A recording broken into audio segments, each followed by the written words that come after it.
Lady Evangeline Fairfax's trembling fingers clutched the rough woolen dress that scratched against skin once accustomed to silk, her heart hammering beneath her disguised breast as Duke Adrian Black, Thorne's piercing gray eyes swept across the servants' hall with an intensity that made her breath catch. Shadows from the candlelight danced across his aristocratic features. The sharp line of his jaw, the scar that ran from his left temple to his cheekbone. The way his hands gripped the silver-headed cane he carried not from infirmity but from a riding accident that had nearly claimed his life. In the dim morning light, filtering through the castle's ancient windows, neither the Duke nor the woman who had taken the name, Eva, suspected that their meeting would ignite a passion that would challenge everything they believed about duty, station, and the dangerous secrets that could destroy them both. Eva pressed herself against the stone wall as the Duke of Ravenshallow approached, his tall frame moving with predatory grace through the corridor toward his study. 3 months had passed since she'd fled her father's estate in the dead of night, the accusations of treason still ringing in her ears, the memory of soldiers searching every room for the woman who had supposedly betrayed England's military secrets to French spies. The irony was bitter.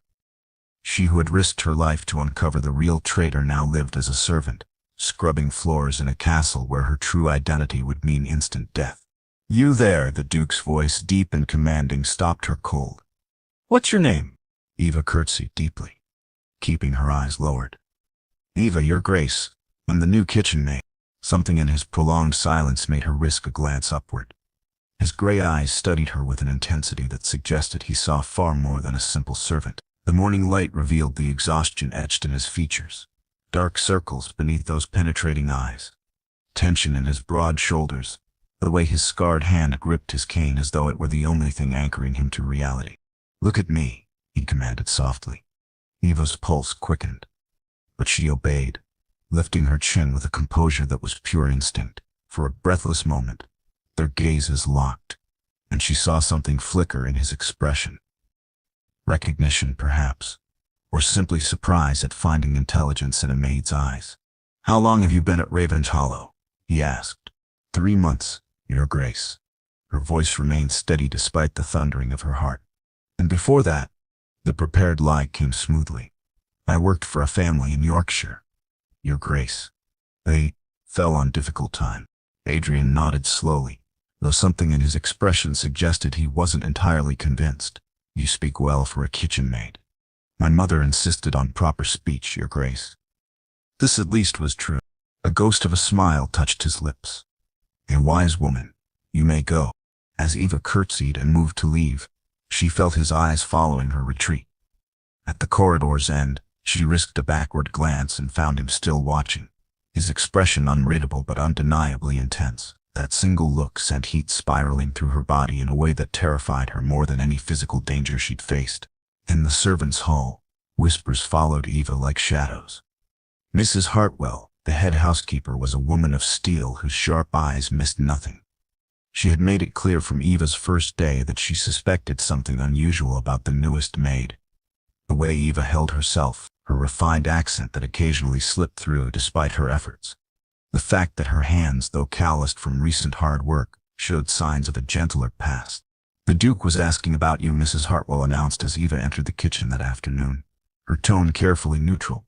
Eva's hands stilled on the copper pot she was scrubbing. "About me, ma'am. Wanted to know where you came from. Who vouched for you?" The housekeeper's eyes were sharp as a hawk's. "I told him Mr. Patterson in the village recommended you. Though I notice Patterson's been remarkably vague about the details of your previous employment." Mr. Patterson, the elderly shopkeeper who had taken pity on a desperate woman fleeing in the night and provided her with both a new identity and a position at the castle, had kept his word about discretion, but Eva knew that even the kindest hearts could be broken by persistent questioning from a duke. "I worked hard for my previous employers," Eva said carefully. "Mr. Patterson knew this and spoke well of my character." "I'm sure he did." Mrs. Hartwell's tone suggested she was sure of no such thing. "Just remember, girl, His Grace has no patience for dishonesty. Those who deceive him find themselves not merely dismissed, but facing far worse consequences." The warning sent a chill down Eva's spine. If the Duke investigated too thoroughly, if he discovered that Lady Evangeline Fairfax wanted for treason, her father's estate seized by the Crown was scrubbing his floors, She pushed the thought away. She had survived this long by being invisible, unremarkable. She would continue to do so. That evening, as she cleaned the library, a task she both loved and dreaded for its proximity to the life she'd lost, Eva found herself alone among the thousands of leather-bound volumes. The familiar scent of books and parchment brought tears to her eyes as she remembered her father's library, destroyed now along with everything else she'd held dear. "You read Latin?" Eva spun around, her heart leaping into her throat. The Duke stood in the doorway, still as shadow, his gray eyes fixed on the book she hadn't realized she'd been touching. A volume of Virgil's Aeneid. "Your Grace, I was just dusting." The book was open to the passage about Dido's lament, he interrupted, moving into the room with that predatory grace. "And you were reading it, not dusting it." Panic clawed at Eva's chest, but she forced herself to remain calm. I learned a little Latin from the parish priest, Your Grace. I sometimes look at the words, though I understand little." Adrian approached until he stood mere feet away, close enough that she could smell the sandalwood soap he used, see the gold flecks in his gray eyes. "Recite it," he commanded quietly. "Your Grace?" "The passage. If you are reading it, you can recite it." Eva's mind raced. To refuse would be suspicious, but to comply would reveal an education no kitchen maid should possess. Yet something in his eyes, not cruelty, but a strange, almost desperate curiosity, made her decision. "Nick me memenis pigabit. Alessa di memena ipsi me dum spiritus hos regit artis," she whispered, the Latin flowing from her lips with the fluency of years of study. Adrian's eyes widened fractionally. "Nor shall it ever be irksome to remember Alyssa while I remember myself, while breath governs these limbs," he translated, his voice rough with surprise. The silence stretched between them, heavy with unspoken questions and dangerous revelations. Eva waited for accusations, for demands to know who she really was. Instead, Adrian asked quietly, "What happened to your family?" The unexpected gentleness in his voice nearly undid her. They died, Your Grace. Of fever." It wasn't entirely a lie. Her parents were dead to her now, their memory poisoned by the accusations of treason that had driven her into exile. Adrian seemed to sense the pain beneath her words, for his expression softened. "I'm sorry," he said simply. Loss changes us in ways we never expect." Something in his tone suggested personal experience with grief. Eva found herself studying his scarred face, wondering what tragedies had carved those lines of pain around his eyes. "Yes, Your Grace," she whispered. "It does."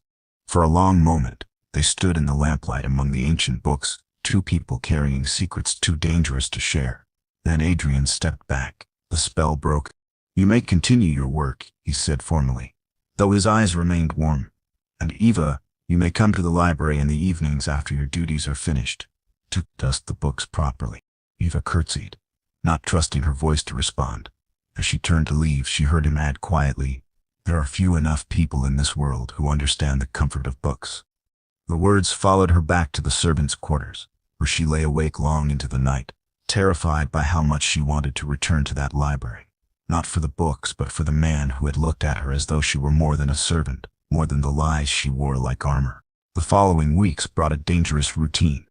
Each evening, after the castle settled into sleep, Eva would slip through the shadows to the library, where she would find the Duke reading by the fire. At first they barely spoke. She would clean quietly while he worked at his correspondence or studied reports from his estates. But gradually, conversation began. "What do you make of this?" Adrian asked one night, showing her a letter bearing an official seal. "My steward writes that the tenants in the northern holdings are requesting lower rents due to poor harvests, but the weather reports suggest adequate rainfall." Eva studied the letter, her mind automatically analyzing the situation with the political acumen her father had trained into her from childhood. "Perhaps the issue isn't weather but market access. Your Grace, if the roads to market towns have deteriorated, good harvests mean little if crops can't be sold at fair prices." Adrian's eyebrows rose. "An astute observation. Have you experience with agricultural management?" Only from listening to conversations, Your Grace. When I served the Yorkshire family." The lie felt heavier each time she told it. Indeed, his tone suggested skepticism. but he made no further comment. Instead, he acted on her suggestion, dispatching engineers to survey the northern roads. When their reports confirmed her hypothesis, his regard for her seemed to deepen further. Such moments became more frequent. Adrian would seek her opinion on estate matters, on political developments discussed in his correspondence, even on books they both read. Eva found herself having to consciously simplify her responses, to hide the breadth of knowledge that came from a lifetime of preparation for the political responsibilities she'd been born to inherit. "You have an unusual mind," Adrian observed one evening as they discussed a treatise on economic theory. "Most people see only the surface of such matters. Perhaps they simply listen well, Your Grace." "No." His gray eyes fixed on her with that intense focus she both craved and feared. "You think like someone born to lead, to make decisions that affect thousands of lives. That's not a skill learned through listening." Eva's heart hammered against her ribs. "You give me too much credit, Your Grace." "Do I?" He leaned forward in his chair, and she caught the scent of brandy on his breath, saw the exhaustion that had become his constant companion. "Tell me, Eva, if that is indeed your name, what would you do if you discovered that someone you'd come to care for had been deceiving you from the beginning?" The question hit her like a physical blow. Did he know? Had he discovered her identity? Eva forced herself to meet his gaze steadily. "I would ask myself why they felt deception was necessary, Your Grace. People rarely lie without cause, usually because they're protecting something precious to them. Or someone. Adrian studied her for a long moment, then nodded slowly, a compassionate perspective, though not all would share it. "What would you do, Your Grace?" His laugh was bitter. "I would probably drive them away with my suspicion and anger, as I have driven away most people foolish enough to care for me." The pain in his voice made Eva's chest tighten. Without thinking, she moved closer to his chair. Perhaps those people didn't understand that suspicion often comes from fear of being hurt again. "Wise words from a kitchen maid," he said softly, but there was no mockery in his tone. "Sometimes wisdom comes from unexpected places, Your Grace." Their eyes met and held, and Eva felt the air between them charged with unspoken possibility.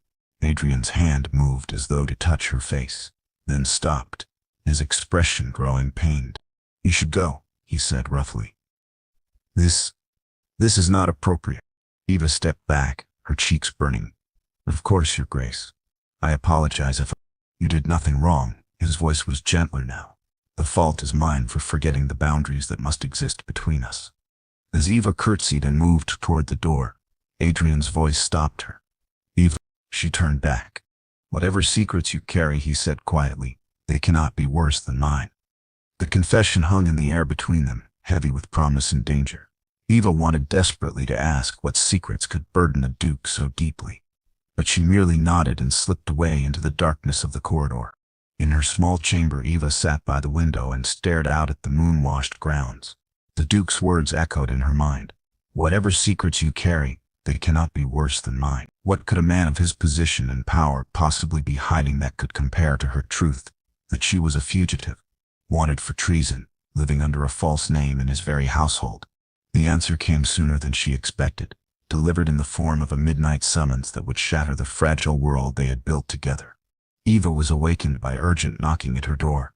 Outside stood Thomas, one of the footmen, his face pale with worry. "You're to come at once," he whispered. "His Grace, there's been an incident."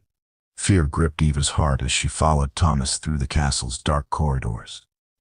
They stopped outside Adrian's chambers, where Dr. Whitmore, the local physician, emerged looking grim. "How is he?" Mrs. Hartwell demanded, her usual stern composure cracked with worry. "The nightmares are getting worse," Dr. Whitmore replied quietly.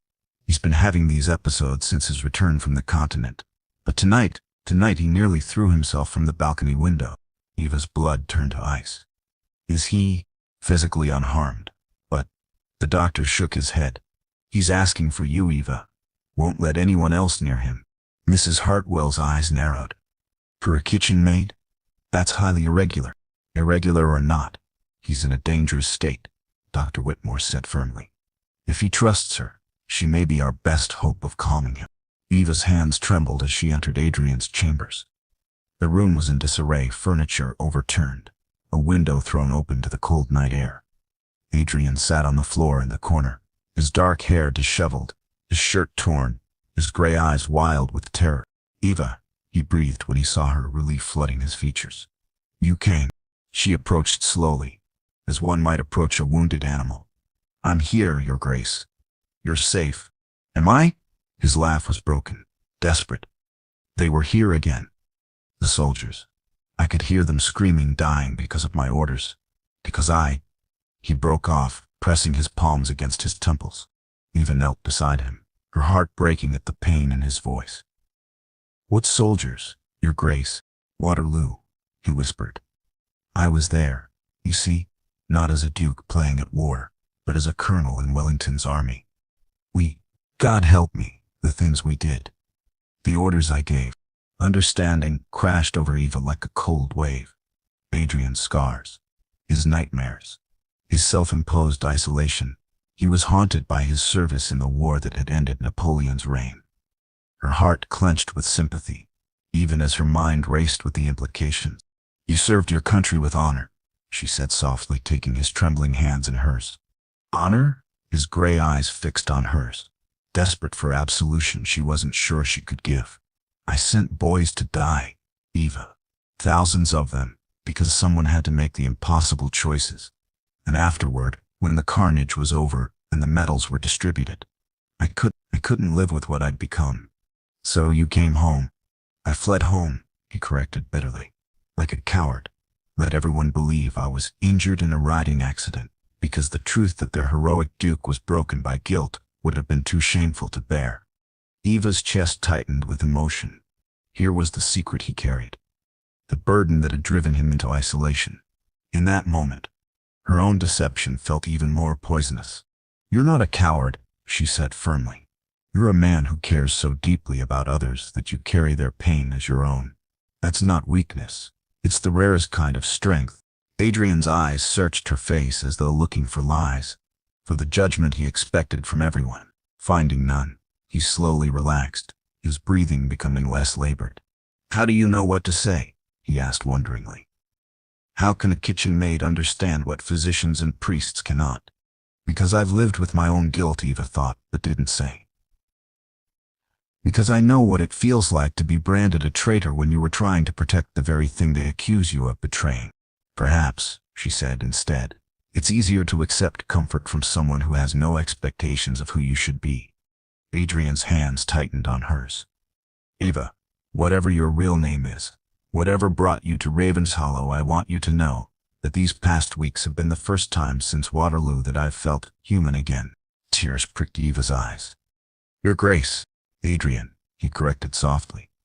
"When we're alone, I want to hear my name from your lips, not my title."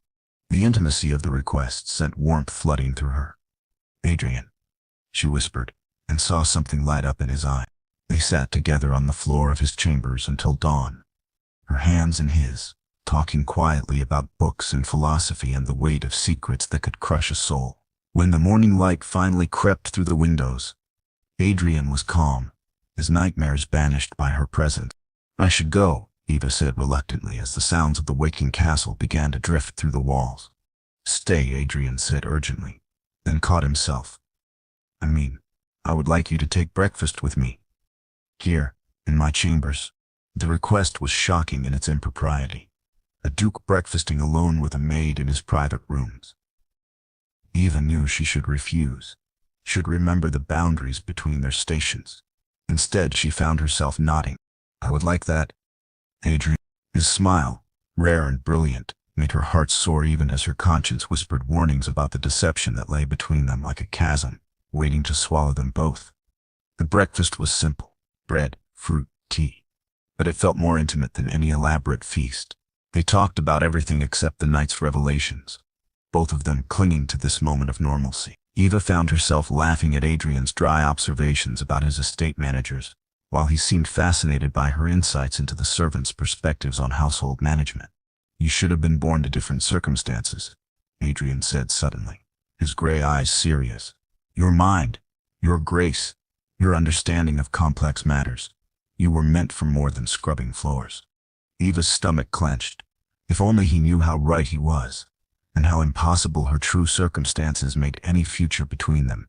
Perhaps we all find ourselves in circumstances we never expected, she replied carefully. Perhaps we do. His gaze lingered on her face with an intensity that made her breath catch. Eva, there's something I need to tell you. Before he could continue, urgent knocking sounded at the chamber door. Adrian's face darkened with annoyance as he called. Enter. Thomas burst in, his face pale with alarm. Your Grace, forgive the intrusion, but there are soldiers at the gates. King's men, with warrants. They're searching for someone, a fugitive wanted for treason. Eva's blood turned to ice. Her hand moved instinctively to her throat, where her fingers found the delicate chain she wore beneath her dress, the only remaining link to her true identity. What fugitive? Adrian demanded, rising to his feet. Lady Evangeline Fairfax, Your Grace, daughter of the late Earl of Whitmore. They say she betrayed military secrets to French agents, caused the deaths of British soldiers. There's a reward of £1,000 for information leading to her capture. Adrian's eyes sharpened, and Eva felt his gaze move to her face. She tried to school her expression into mild curiosity, but she knew the color had drained from her cheeks, knew her hands were trembling where they clutched her skirts. Describe this woman, Adrian said quietly, his voice carrying a dangerous edge. Dark hair, brown eyes, about 23 years of age. Thomas recited. Well educated, speaks several languages. They say she might be disguised as a servant or common woman. The silence that followed was deafening. Eva could feel Adrian's eyes boring into her, could practically hear his brilliant mind putting the pieces together. When she finally met his gaze, she saw knowledge there, and something that might have been betrayal. I see, Adrian said coldly. Thomas, show the soldiers to the great hall. Tell them I'll speak with them shortly. Yes, Your Grace. Thomas bowed and departed, leaving Eva alone with a man whose expression had transformed from warmth to icy fury. Lady Evangeline Fairfax, Adrian said softly, each word precisely enunciated. The traitor's daughter who sold her country's secrets for French gold. Eva lifted her chin, finding courage in desperation. That's what they say. And what do you say, my lady? The title, spoken with cutting sarcasm, made her flinch. I say that sometimes the truth is more complex than the stories told about it. Adrian laughed, but there was no humor in the sound. Complex. How refreshingly honest of you to admit that much. He moved closer, and Eva forced herself not to retreat. Tell me, was any of it real? The shy maid, the gentle touches during my nightmares, the way you looked at me as though I mattered. All of it was real, Eva said fiercely. My feelings for you, my care for your pain, none of that was a lie. But everything else was. His gray eyes were ice cold now. Your name, your history, your very presence in my home. You've been playing me for a fool while soldiers died because of information you sold to the enemy. That's not true. The words burst from her with desperate force. I never betrayed anyone. I was investigating the real traitor when I was discovered and framed for his crimes. How convenient. The guilty party always claims innocence. Eva's temper flared. And the righteous always assume guilt. You know me, Adrian. You've seen into my heart, my mind. Do you truly believe I could orchestrate the deaths of innocent men? For a moment something flickered in his expression, doubt perhaps, or remembered affection. But it was quickly suppressed. I don't know what to believe anymore, he said harshly. For all I know, your presence here, your attention to my nightmares, even this conversation, it could all be part of some elaborate scheme. The accusation hit Eva like a physical blow. You think I seduced you for political gain? That night, my feelings were calculated. Weren't they? Eva stared at him, seeing the pain beneath his anger, understanding that her deception had cut him deeper than any war wound. When she spoke, her voice was quiet, but steady. I came to Raven's Hollow to hide. Yes, I took the identity of Eva the kitchen maid, because the alternative was death. But I never planned to care for you, never expected to find in you a man whose strength and vulnerability called to something deep in my soul. She stepped closer, ignoring the way he tensed.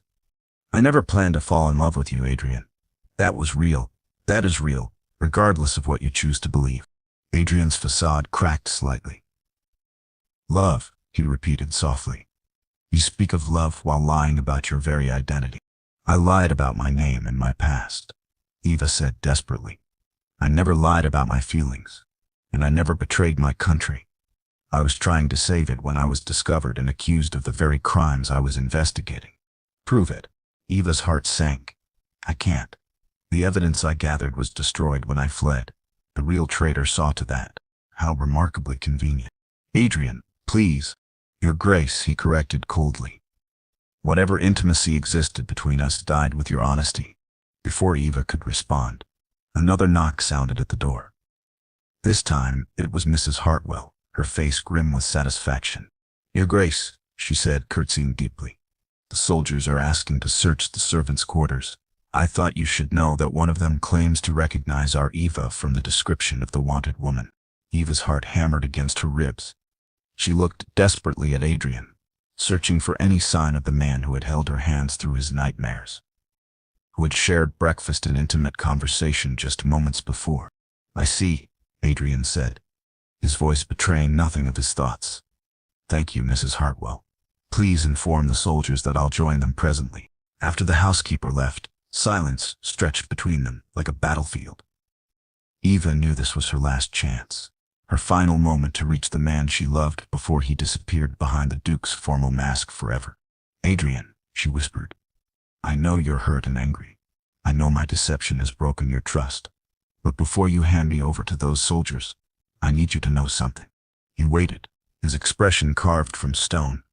The man who held me through the nightmares, who trusted me with his deepest secrets, who looked at me as though I were precious. That man knows my heart. Not Lady Evangeline's heart, not Eva the maid's heart, but the heart of the woman who stands before you now. That woman loves you more than her own life, and she would rather die than see you hurt. Adrian's jaw clenched, but he said nothing. Eva reached behind her neck and unclasped the delicate chain she wore, revealing a small locket that bore the Fairfax coat of arms. She placed it on the table between them. This is all I have left of my former life, she said softly. I've kept it not out of pride, but because it reminds me of who I used to be, and who I chose to become when I met you. She met his eyes one last time. I chose to become a woman worthy of your love, Adrian. Whether you believe that or not is up to you. With that, she moved toward the door, her head held high despite the tears threatening to fall. As her hand touched the handle, Adrian's voice stopped her. Where will you go? Eva didn't turn around. Does it matter? Once those soldiers see me, I'll be bound for London and the Tower. My fate was sealed, the moment I chose to trust you with my heart. Eva! The name was spoken so softly she almost didn't hear it. She turned back, hope flaring in her chest. Adrian stood by the window, his profile etched against the morning light, the locket gleaming in his hand. Was there ever a moment when you wanted to tell me the truth? Every moment, she whispered. But I was a coward. I was afraid that if you knew who I really was, you'd see only the accused traitor and not the woman who loves you. Adrian was quiet for a long time, studying the locket. When he finally spoke, his voice was carefully controlled. The soldiers are waiting. Eva nodded, her heart breaking. I know, and they have warrants. Yes. Adrian turned to face her, and Eva was startled to see not anger in his eyes, but something else, determination, perhaps even resolve. Then we'd better make sure they don't find what they're looking for. Eva's breath caught. Adrian, what are you saying? He moved to his wardrobe and withdrew a heavy traveling cloak. I'm saying that Lady Evangeline Fairfax died months ago, somewhere on the road between Yorkshire and here. Eva the kitchen maid, however.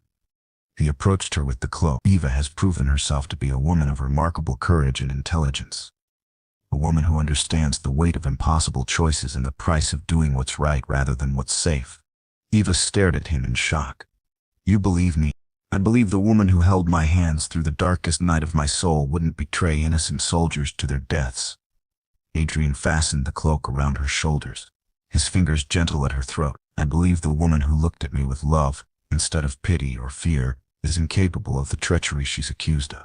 Tears spilled down Eva's cheeks. But the soldiers will be told that the woman they seek was spotted heading north towards Scotland. By the time they realize the information is false, you'll be safely away. Away where? Adrian's hands cupped her face, his thumbs brushing away her tears. I have properties in Ireland, beyond the reach of English warrants. friends who owe me favors and ask no questions. You'll be safe there while I work to uncover the truth about what really happened." Eva's heart soared even as her mind reeled with the implications. "You would do that for me? Risk your position, your reputation?" "I would do far more than that," Adrian said softly. "I love you, Eva. Not Lady Evangeline, not the kitchen maid, but you, the woman brave enough to remake herself in the face of impossible circumstances, wise enough to see through a broken soldier's defenses to the man beneath." Eva threw her arms around his neck, pressing her lips to his in a kiss that tasted of desperation and hope and love, too powerful to be contained by the conventions that sought to divide them. When they finally broke apart, Adrian rested his forehead against hers. "We have to move quickly. Thomas is loyal, but some of the other servants may not be. Can you be ready to leave within the hour?" "I've been ready to run for months," Eva said with a shaky laugh. "But Adrian, what about you? If they discover you helped me escape—" "They won't," he said with quiet confidence. "I'll tell them I questioned you myself and found you to be nothing more than a simple kitchen maid with no connection to Lady Evangeline Fairfax. My word carries considerable weight. And afterward, will you come to Ireland?" Adrian's smile was soft but determined. "My dear Eva, did you think I would let you face exile alone? I've spent 6 years hiding from life, letting guilt and fear make a coward of me. You've shown me that courage isn't the absence of fear, it's choosing love despite it." Eva's heart filled to overflowing. The Duke abandoning his duties for a fugitive. Society will be scandalized. Let them be. I've discovered something more valuable than society's approval. Adrian's eyes were warm as summer sky as he looked at her. "I've discovered that sometimes the greatest duty is to one's own heart." The sound of soldiers' voices echoing through the castle corridors reminded them of the urgency of their situation. Adrian moved to his desk and withdrew a leather portfolio. "These are papers establishing your new identity. Eva Blackthorne, my distant cousin from the Americas, recently widowed and traveling under my protection. The story will hold up to casual scrutiny." Eva stared at the documents, amazed by his thoroughness. "You had these prepared?" "I've suspected your true identity for weeks," Adrian admitted. "Your education, your manner of speaking, the way you handled estate matters. It was clear you'd been born to higher station. When the soldiers arrived with their description, it merely confirmed what I'd already deduced. Yet you were still angry when you confronted me." Adrian's expression grew pained. "I was hurt that you hadn't trusted me with the truth. But Eva, after watching you these past months, after seeing your compassion and strength, I could never believe you capable of treason. Your very presence in my household, working as a servant rather than seeking political advantage through your noble connections, proved your innocence more than any testimony could." The wisdom of his observation struck her like lightning. A guilty woman would have leveraged her nobility for protection or gain, not hidden it beneath the grueling work of a kitchen maid. "Thomas will escort you to the stable through the servants' passages," Adrian continued, moving to a window that overlooked the courtyard where soldiers milled about. "My fastest horse is saddled and waiting, along with supplies for the journey. Ride hard for Portsmouth. My ship, the Morning Star, will be waiting to take you to Ireland." "What will you tell the soldiers about Eva the kitchen maid's sudden disappearance? That she left in fear after hearing about the manhunt for Lady Evangeline?" A perfectly reasonable reaction for an innocent servant who happened to match the fugitive's description. Eva marveled at his quick thinking, his ability to construct a believable narrative on such short notice. This was the strategic mind that had served Wellington at Waterloo, now turned to protecting the woman he loved. A soft knock at the door announced Thomas's return. "Your Grace, the coast is clear, but we must hurry. The soldiers are starting to question the other servants." Adrian pulled Eva close one last time, his kiss fierce and urgent. "Be safe," he whispered against her lips. "Wait for me in Ireland. I'll join you as soon as I can arrange my affairs here." "I love you," Eva whispered back, pouring all her heart into the words. "And I love you, more than duty, more than honor, more than life itself." With Thomas leading the way, Eva slipped through the servants' passages of Raven's Hollow for the last time. At the stable a groom waited with a magnificent bay mare, her saddle fitted with provisions for a long journey. "Godspeed, my lady," Thomas whispered as he helped her mount. His Grace gave strict orders. "You're to trust no one but Captain Morrison aboard the Morning Star." Eva nodded. then urged the mare toward the gates. As they cleared the castle grounds, she looked back once at the ancient towers that had been her refuge and her prison, her sanctuary and her crucible. Somewhere within those walls, Adrian was facing the soldiers, weaving a tale of deception to protect her. The irony wasn't lost on her. The man who had suffered such guilt over wartime necessities was now lying with magnificent skill to save the woman he loved.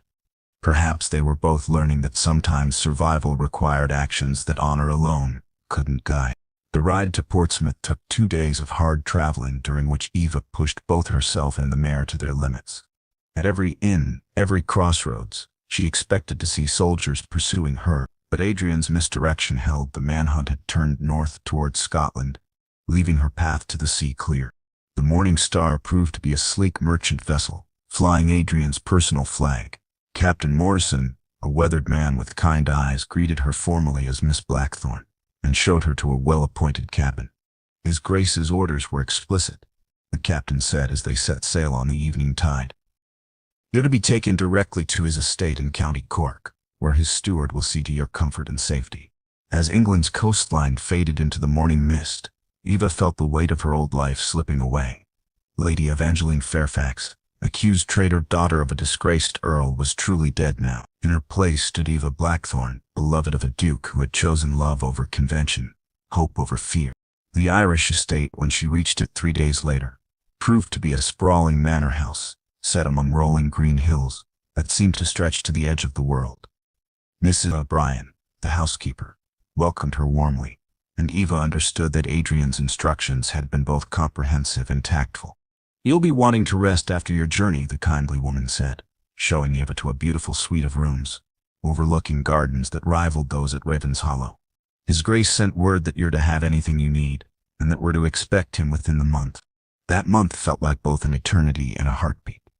Eva threw herself into reading the extensive library, helping with the estate's management, and trying not to count each day that passed without word from Adrian. She knew he would need time to arrange his affairs, to create a plausible explanation for his sudden departure from England. But as weeks passed, fear began to creep in. What if he had been discovered? What if his plan had failed? The answer came on a golden autumn morning, when Eva looked out her window to see a familiar figure riding up the drive. Her heart leaped as she recognized Adrian's tall form, his dark hair catching the sunlight, his seat in the saddle as elegant as ever. She ran through the manor house, propriety forgotten, and met him in the entrance hall, where he swept her into his arms, spinning her around as she laughed and cried simultaneously. "I was beginning to think you'd changed your mind," she gasped, when he finally set her down. "Never," Adrian said fiercely, his hands framing her face. "Though the arrangements took longer than expected, I had to be very careful to avoid suspicion." "And the soldiers? Did they accept your story?" Adrian's smile was grimly satisfied. "They spent 2 weeks chasing shadows in Scotland before giving up the search. Lady Evangeline Fairfax has officially vanished without a trace, and the Duke of Ravenshollow has decided that his health requires an extended stay in Ireland," Adrian replied, pulling her close. "Indefinitely extended, as it happens." Eva studied his face, seeing peace there instead of the haunted expression that had marked him for so long. "No regrets about abandoning your duties in England. My only regret is the years I wasted hiding from life." Adrian's voice was soft but certain. "I've arranged for my steward to manage the English estates. The tenants will be better served by someone who isn't constantly battling nightmare." "And what will you do here?" Adrian's arms tightened around her. "I'll love you if you'll have me. We'll build a life together, away from the shadows of our pasts. And perhaps," he hesitated, but then continued with growing confidence, "perhaps I'll write. There are stories that need telling about the true cost of war, about the men who carry its burdens long after the battle's end." Eva's heart filled with pride and love. "I think that's exactly what you should do. And Adrian, I have news of my own." Something in her tone made him pull back to study her face. "What news?" "Captain Morrison brought word from one of your London contacts. It seems there's been a development in the Fairfax case." Eva's eyes sparkled with vindication. A dying confession from a French agent captured in Dover. He admitted to bribing a clerk in the War Office to steal military secrets, then arranging for Lady Evangeline to be blamed when she got too close to uncovering the truth. Adrian's eyes widened. Your name has been cleared? Completely. The real traitor was a minor official named Henderson who sold information for gambling debts. He fled to France when the investigation began. Adrian lifted her off her feet again, spinning her in a circle, as joy and relief flooded his features. Eva, this is wonderful news. You can return to England, reclaim your title, your father's estate. I can, Eva interrupted gently, but I won't. Lady Evangeline's vindication brings me peace, but her life belongs to the past. My future is here, with you, as Eva Blackthorne. Adrian set her down, his expression suddenly uncertain. Are you certain? You'd be giving up so much. Eva silenced him with a kiss, pouring all her love and certainty into the connection between them. When they parted, she smiled up at the man who had saved her in every way that mattered. I'm not giving up anything, she said firmly. I'm choosing everything that matters. Love over duty, happiness over obligation. The man who saw my heart over the society that judged my name. Adrian's smile was radiant as he dropped to one knee, pulling a ring from his pocket, not an ostentatious symbol of wealth, but a simple band set with stones the color of her eyes. Then Eva Blackthorne, he said softly, will you marry me? Not because of your birth or mine, but because we found in each other the missing pieces of our souls. Yes, Eva whispered, tears of joy spilling down her cheeks.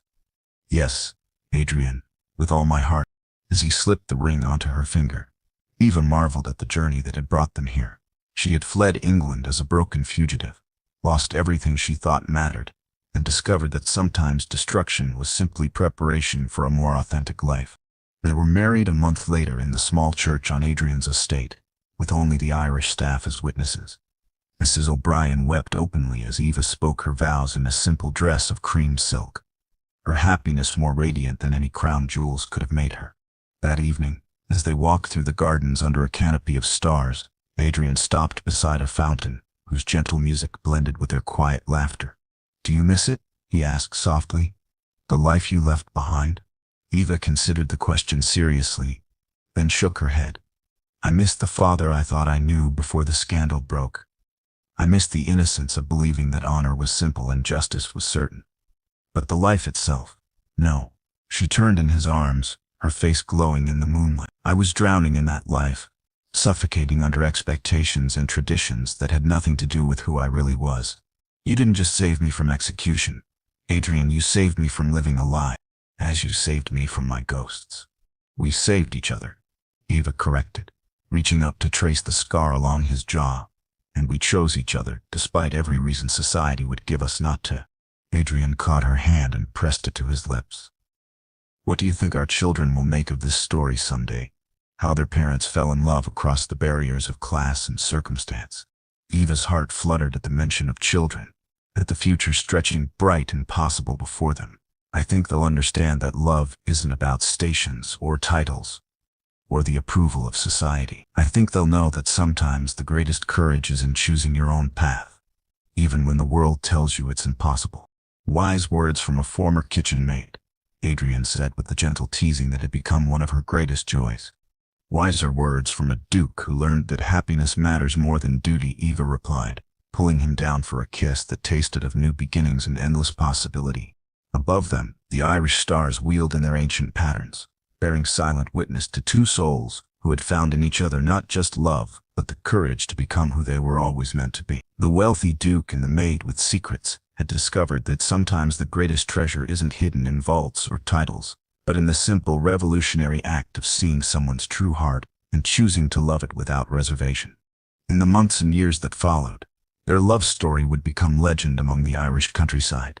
The tale of the English duke who gave up everything for love, and the mysterious lady who had transformed from servant to duchess through the alchemy of genuine affection. But they themselves knew the truth was simpler and more profound. They had found in each other the home they had been searching for all their lives. And in choosing each other, they had chosen to write their own definitions of honor, duty, and happiness. Their story proved that sometimes the most beautiful endings come disguised as impossible beginnings, and that love, when it is true and brave and willing to sacrifice convention for authenticity, can indeed conquer all.